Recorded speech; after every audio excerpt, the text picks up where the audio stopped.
इस चीनी महिला राजनयिक की रणनीति से भारत नेपाल के संबंध पटरी से उतरे। नेपाल के भारत से दूर जाने और चीन के नज़दीक आने के पीछे कई राजनीतिक कारण हो सकते हैं, लेकिन नेपाल में चीन के पक्ष बनाने की चीन की नेपाल में राजनयिक होउ यान्की का योगदान भी कम नहीं है।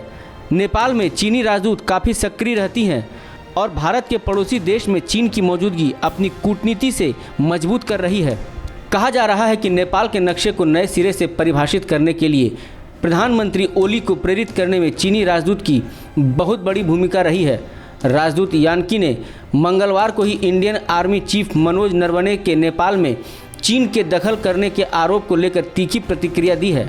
आर्मी चीफ ने कहा था कि नेपाल भारत के खिलाफ किसी और के इशारे पर कदम उठा रहा है।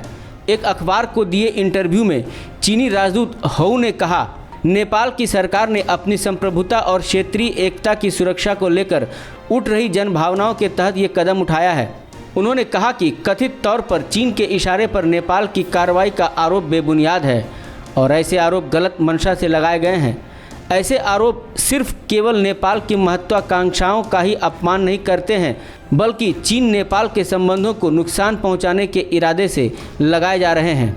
चीनी राजदूत केवल बयान देने तक ही अपनी कूटनीति सीमित नहीं रखती हैं, वह नेपाल के कई सांस्कृतिक कार्यक्रमों में भी हिस्सा लेती हैं।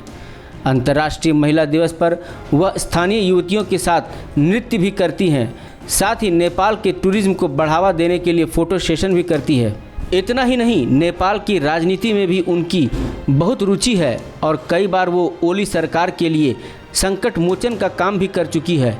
होउ यान्की 2018 से नेपाल में चीन की राजदूत है और ये देखा जा सकता है कि उनके आने के बाद नेपाल चीन के और करीब आ गया है।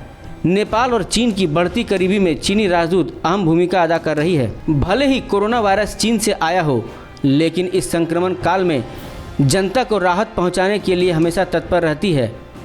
उन्होंने कोरोना सहयोग के नाम पर सेना से लेकर सरकार और आम जनता तक सीधे पहुंच बनाई और हर संभव मेडिकल सामग्री पहुंचाई। नेपाल को चीन के पाले में ले जाने के लिए वह कोई कोर कसर नहीं छोड़ रही है।